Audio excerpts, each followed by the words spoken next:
حضرت عبداللہ ابن مسعود رضی اللہ تعالی عنہ بیان کرتے ہیں، رسول اللہ صلی اللہ علیہ وآلہ وسلم نے فرمایا، جو شخص فاقے میں مبتلا ہو جائے اور وہ اسے لوگوں پر پیش کرے تو اس کا فاقہ دور نہیں ہوگا، اور جو شخص اس کے متعلق اللہ سے عرض کرے تو قریب ہے کہ اللہ جلد موت دے کر یا بدیر دولت مندی دے کر اسے غنا عطا فرماتے۔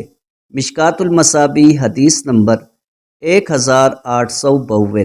حضرت ابو ہریرہ رضی اللہ تعالی عنہ بیان کرتے ہیں، رسول اللہ صلی اللہ علیہ وآلہ وسلم نے فرمایا، انسان کے ہر جوڑ پر ہر روز صدقہ کرنا واجب ہے۔ دو آدمیوں کے درمیان عدل کرنا صدقہ ہے۔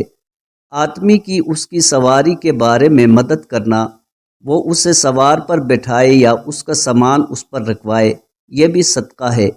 اچھی بات کرنا صدقہ ہے۔ نماز کی طرف ہر قدم اٹھانا صدقہ ہے، اور راستے سے تکلیف دہ چیز دور کر دینا صدقہ ہے۔ مشکوٰۃ المصابیح حدیث نمبر 1896۔